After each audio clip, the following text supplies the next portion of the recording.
Hello, it is time once again for homework review 2. So let's see how we're going to start off homework review 2. So we want to look at a dry cell battery that's made up of 9 individual cells. So let's make the battery look like this. Alright, and I'm going to pretend this is the negative terminal, that's the positive terminal, and we'll have the cells going this way. Right, and we're going to have 9 of those cells.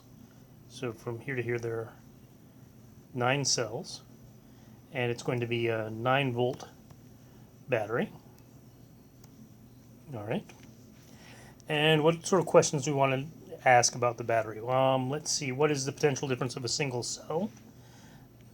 For a single cell, we want the total potential to be equal to the potential for each single cell, V1, times N, which is 9. Okay, so that's Vn is equal to 9 volts.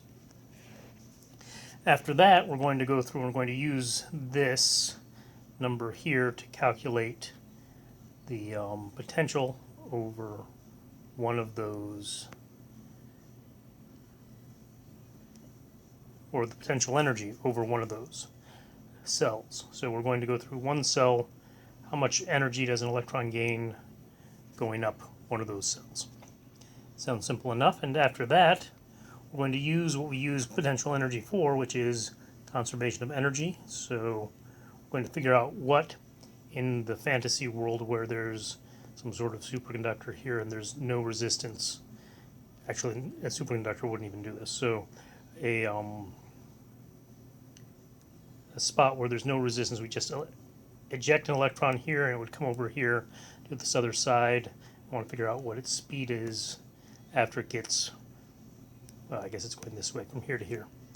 1/2 MeV squared, where this is the mass of the electron. And I don't think we've used that before. Maybe we did. Then the total potential over the battery is N times that U1. So I think we'll be good with that. I'll finish this part up here. Right, so we just said that was 9 volts and is 9 V1, so we just divide both sides by 9 and we have V1 is equal to 1 volt. So that is the potential over each one of these cells. Obviously you don't have such an easy thing with your homework, but that's the basic idea there.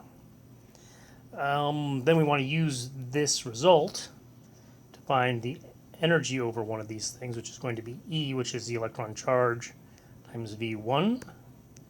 Seen the electron charge before, it's 1.602 times 10 to the minus 19 coulombs times V1, which is 1 volt, which is 1.602 times 10 to the minus 19 joules. This is a special thing we call in physics the electron volt. This is used in elementary particle physics for the energies associated with different things. For example, you'll remember the old thing, E equals mc squared. So we could, in electron volts, write the mass of this electron. So the mass of an electron in electron volts is 1/2, about 0.511, I believe, kilo electron volts. So that's 1,000, so that's actually about 500 electron volts, 511 electron volts. So if we were doing elementary particle physics, that's something we'd use a lot, but we're not, so we're going to do that in kilograms in just a moment. So like I said, we have conservation of energy with this new energy we found. So we have 1/2 MeV squared, mass of the electron times the final speed squared, is equal to 9, right? We have 9 of these cells times this potential energy U1. Let's see, what is the mass of the electron? Well, it's going to be 9.11 times 10 to the minus 31 now kilograms. So it's very, very tiny. And it's going to be equal to 9 times that 1.602 times 10 to the minus 19 joules. Okay. So then I guess we need to figure out what v squared is. That's not really difficult. V squared is just going to be all this stuff. So we have to multiply both sides by 2 to get rid of that. So that's 2. We can get rid of that 9 by just keeping it. 2 times 9. Get rid of the 1.6. So we have 1.602 times 10 to the minus 19 joules here. And then we have to divide by the 9.11 times 10 to the minus 31 kilograms. And then I want to figure out what this v squared is. So we've got 3 parts of that. We've got basically the number, the exponent, and the units. So the number is 2 times 9, which is about twice the denominator, times 1.6, which is about 3 times the denominator. And to actually get a number for that, we have to type it in the calculator or spend a lot of time with long division. So that's going to be 3.16. Then we look at the exponents. That's 1 over 10 to the minus 31, or actually it's 10 to the minus 19 over 10 to the minus 31. That's 10 to the 31 minus 19. Because this is in the denominator, we have to multiply by minus 1 to get it in the numerator. That's 10 to the 12th. Okay, that's actually a fairly nice kind of number there. Then we have joules per kilogram. Remember, a joule is a kilogram meter squared per second squared. So if we get rid of that kilogram, we just have meters squared per second squared, which is pretty good because this is all equal to v squared, the square of the speed. And the speed is in meters per second. So, speed is in meters per second, so now we have to take the square root of that. We'll have something in meters per second. Don't have room down there. It looks like I have room to me, but there's the edges, and I don't trust them. Let's see, what's the square root of 3.16? You remember that from school, right? 1.78. Square root of 10 to the 12th is 10 to the 6th. That part's easy. Square root of meters squared per second squared is meters per second. So we have 1.78 times 10 to the 6 meters per second, just like that. So that's not really terribly difficult, any of it. I guess the conservation of energy is the most difficult part, possibly because it's been so long since you played with it. But it is a useful thing to look at, right? Actually, I guess some of the examples I did earlier do that. This guy was totally easy. It's just dividing by a number.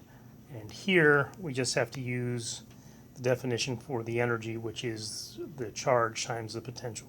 Right? So the potential energy of a charged particle in an electric field is going to be Q times the potential that's associated with that field. Simple enough. So let's see if we can do something a little more fun. All right, so now we've got a nice complicated one. So what have we got? We've got a circuit that has 2 resistors in it that are connected in parallel to a battery. Okay, so we have one resistor. This is the top one, that's 1.5 volts. Oh, it's so nice that my screen's decided to dim. And then we have another one it's ohms. This is 3 ohms. Sorry. I hate it when the screen dims. Oh, there it comes back up. You probably don't see that. I hope you don't see that. I hope the recording doesn't dim out on you. And then we have in parallel, again, a 9-volt battery. Okay, so that's what the structure looks like. The 2 resistors are in parallel. In parallel means that each of these resistors is connected to the same ideal wire, in this case, to the same potential on either side. So that means that when we look at A and B, the potential difference is the same on either side because, right, everything along here, remember, all of these ideal wires have the same potential, and we'll call that V0. And then we have all of this over here, that's going to be V0 plus 9 volts. So the potential difference, the voltage over the resistors for both cases, is 9 volts. So that's 9 volts and 9 volts. That's all you have to do. Because they're in parallel, it's just the same number. Okay, now we have to figure out how much current passes through each one of those resistors. That's not going to be terribly difficult. We'll use Ohm's law. Okay, and for Ohm's law, we have V equals IR or E equals IR or something like that. This guy is going to be 9 volts. This will be the 3 ohms or the 1.5 ohms, and I is what we want. So I1 is going to be equal to delta V over R1, and I2 is going to be equal to delta V over R2. So we just have to plug in the right numbers and we'll be fine. So delta V is 9 volts, R1 is 1.5 ohms. That says 1.5 times 2 is 3, and then we have 3 3s and 9, so that's 6, so we have 6 amps. And for I2 we have 9 volts over 3 ohms, which is exactly half this 3 amps. Okay. So that part also isn't too difficult. Now we want the equivalent resistance of the circuit. We want the equivalent resistance here. There are two ways to do this. The direct way is to use the formula that we learned, which was we sum the inverse resistances when we find the effective resistance in parallel, where we have R1 as 1.5 ohms and R2 as 3 ohms. So we have 1.5 ohms plus 1 over 3 ohms. We want to have a common denominator. In this case, the common denominator should be 3. So we multiply this guy by 2 over 2, and we end up with 2 over 3 ohms plus 1 over 3 ohms, which means we just add 2 and 1. We divide by 3 ohms, and that means we have 1 over 1 ohm as our resistance. So our resistance is just 1 ohm. That's good. Now we could have done this another way. We could have used Ohm's law again. If we wanted to use Ohm's law, right, which was E equals IR, and in this case, E is 9 volts. The I is going to be I1 plus I2, which is 3 amps plus 6 amps. I think I got that backwards, which is 9 amps. So we have 9 volts is equal to 9 amps times the effective resistance. So the effective resistance is, in this case, 1 ohm, right? And they better be the same because that's the whole reason why we use the effective resistances, so that we can just look at the configuration, not have to worry about what's connected to it, and figure out what that resistance is. That would make Ohm's law work. All right, now power.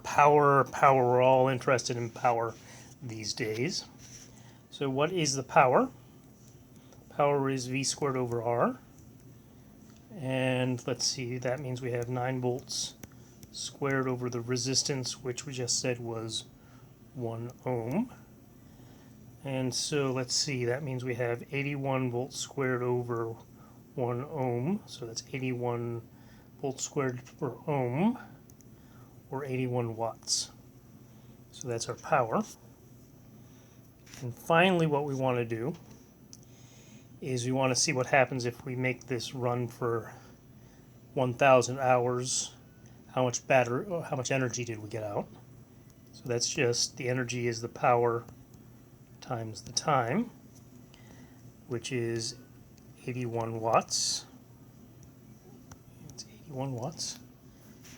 And, oh, that part didn't update. Oh, well. Here, I thought everything was working out for once. All right, so we have 81 watts, or times 1,000 hours. 1,000 hours times 3,600 seconds per hour. So we can cancel out those hours.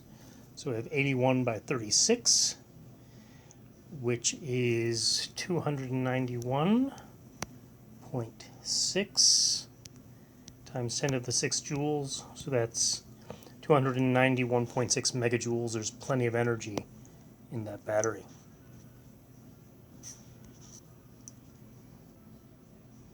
Okay, and there everything's right here, right again. So it's only on that one slide that things were off a little bit. Okay, so let's see, review. What were the big things? First, both of these levels have the same voltage. So if this is 0 volts, this is 9 volts. That means that the potential difference from here to here is the same for all of these resistors, for both of those resistors, for every resistor that's in parallel. And that's basically what it means to be in parallel, is that you have the same potential on either side. It's all connected on either side so that you have the same potential. Then we used Ohm's law to figure out the currents. Right, so Ohm's law makes his appearance. Maybe not for the last time.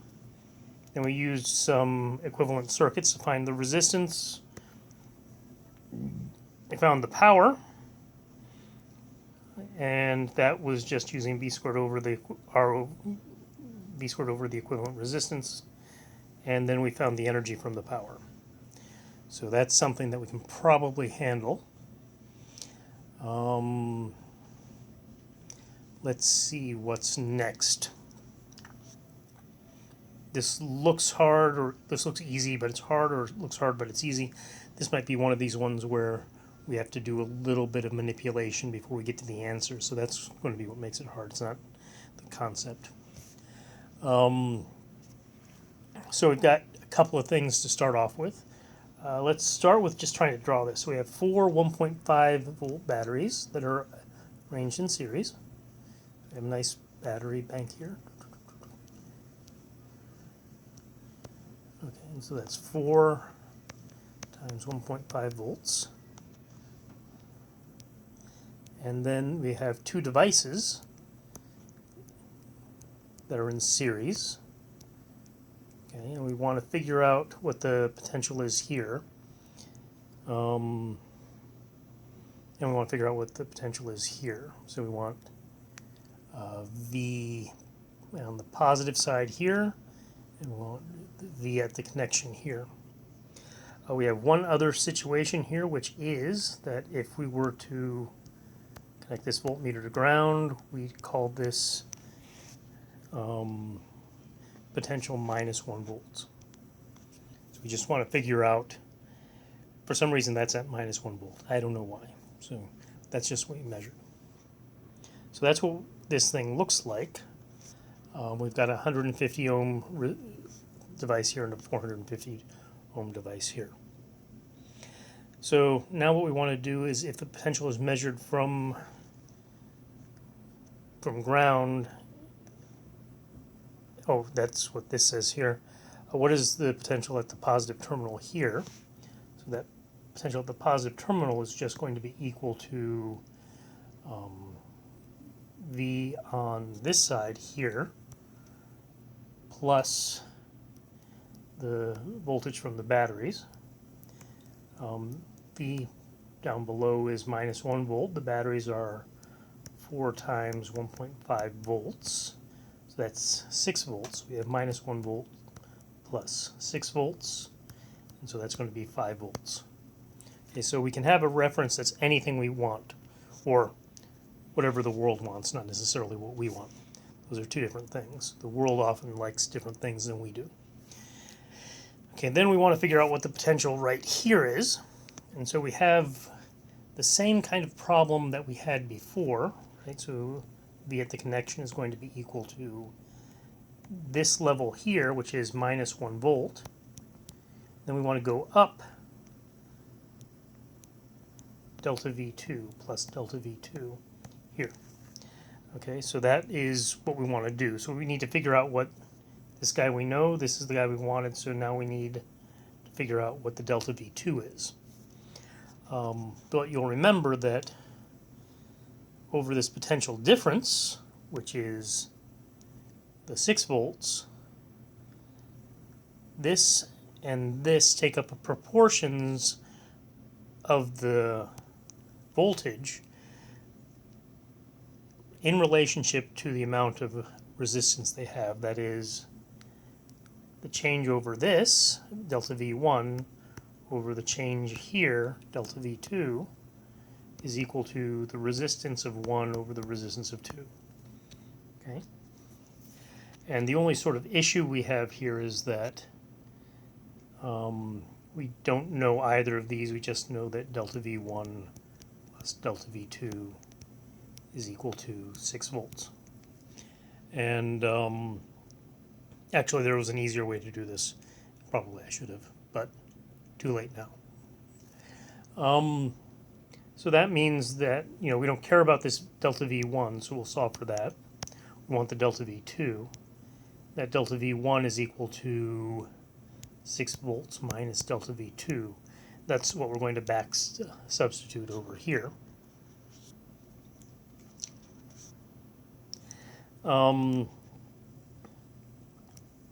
This and this are just rewritten, right? So delta V1 over delta V2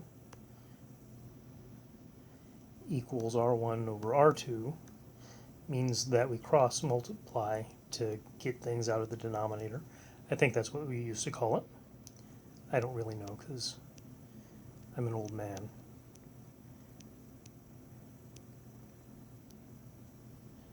And things that just make sense to me have special names in grade school or high school or whatever it is when you did that.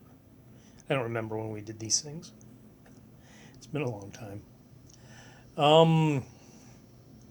So we've got this here, so we can, rather than substitute into that, we can just substitute into this.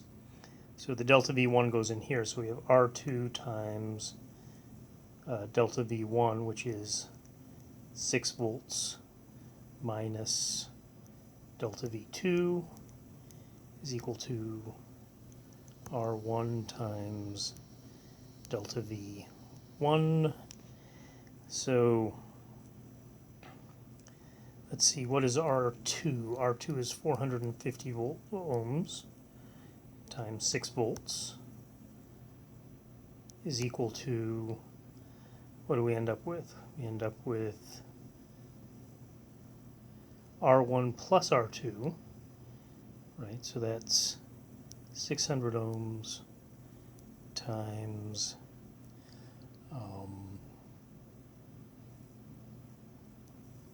delta V2. Okay, so that actually means we end up with delta V2 is, that's 3/4 of 6 volts,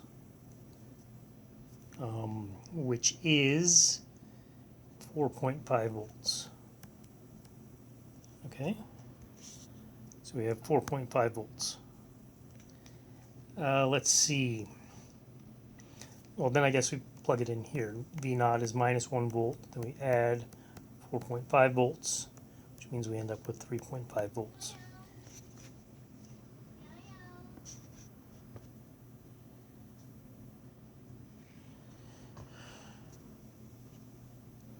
So what we did here was we had these two guys in series.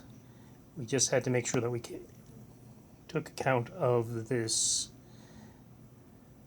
baseline here at minus 1 volt and do some addition. We needed to do a little bit of ratio reasoning over here to get 3.5 volts. So we have to go up that proportion, which is 4.5 volts of the 6 volts, which is actually kind of easy because you can add these two together and get 600 ohms. All right, and the last part is the capacitor, the discharging capacitor problem. All right, so in this case, we're going to charge the capacitor first, right, and figure out what its charge is, which is Q equals CV. So in the steady state, it's going to eventually get to Q equals CV. That's the maximum amount of charge it can hold. And then we're going to discharge the capacitor. First, we'll find the time constant, which is tau equals RC.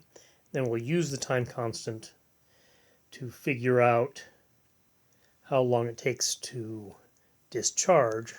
And so for that, we'll use Q is equal to the maximum charge, which we found here, times e to the minus t over tau, which we found there. Okay, so that's what we're going to do. What we do need to do is we need to figure out what this thing is going to look like, right? And this is a little bit more complicated. So we've got a battery, and we have a capacitor, and then we have a resistor. So first the battery is going to charge up the capacitor. All right, so that's when we have a switch. This is our switch. It can be in position 1 where the battery charges up the capacitor. So the resistor is not connected. So if this switch is over here, it charges up. If the switch is over this way, then the battery is not connected and the resistor is, and that'll discharge the capacitor. That will let the excess charge over here flow over here, or vice versa, whatever you want to think about it. So that's basically the way we're going to look at this. First of all, we want to find the maximum charge. Like I said, that's Q equals CV. Let's see, we had a capacitor of 10 microfarads, and we had a voltage of 9 volts. And that's just going to be 9 microfarad volts, or 90, excuse me, microfarad volts, which is going to be 90 microcoulombs. Okay, so 90 microcoulombs. That part is not particularly difficult. In fact, the next part isn't either. Finding the RC time constant, which is just tau equals RC. So we just say, okay, we've got a resistance of 10 kiloohms times 10 microfarads, which is 100 times 10 cubed minus 6 ohm farads, which is seconds. Okay, so that's 10 to the minus 3, so we have 100 milliseconds as our time constant. So 1 over E, 1 over 2.7 reduction happens in 100 milliseconds.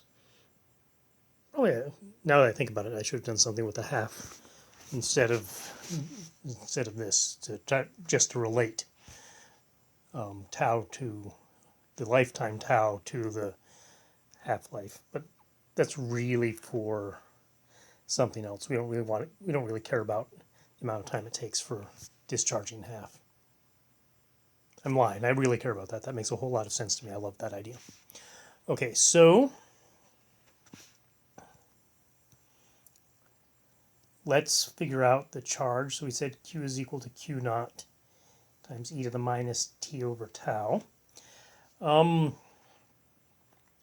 I said previously, when we do the logarithms, we need to get rid of this e, we need to do a logarithm, and in order to get rid of the logarithms, we need to have pure numbers on either side. So we have to, since this guy has a unit and this guy has the same unit, we have to divide by those so that we have e to the minus t over tau on one side is equal to q over q0 over here. All right. And the q we want is 9 microcoulombs over 90 microcoulombs, which is 1/10. And as before, we want to get rid of that minus sign, so we just do 1 over everything. So that's e times t, e to the t over tau is equal to 10, which means if we take the logarithm of both sides, we have t over tau is equal to ln of 10. Okay. So that's t is equal to ln 10 times tau. Now tau was that 100 milliseconds. So that's 2.3 times 100 milliseconds, which ends up being about 230 milliseconds. So that's the result right there. So there we have it. Found one little error. That makes me sad. I'm going to cry all night. Remember, the maximum charge is just Q equals C delta V. Whatever the potential difference over this is, that's what the maximum charge is. In the steady state, it's either going to be that or it's going to be 0. Right? If there's a connection with if there's no potential difference over this thing, it's going to be 0, actually. So it's always just going to be this thing here. Then we go to the transient state where the charge is reducing, and to deal with that, we have to deal with that time constant that tells us how the charge is leaving the capacitor and equilibrating, which basically gives you a decaying exponential, which is this thing here. And then we just play with the numbers, do all the fun stuff with the logarithms, right? I misspelled logarithms. Logarithms. Yay. And there we go. That is the homework. I hope you have a lot of fun doing the homework. I had a lot of fun making this, as always. Anytime I have to do more than 20 minutes on this thing is just a joy. All right. So I will talk to you next time. Bye now.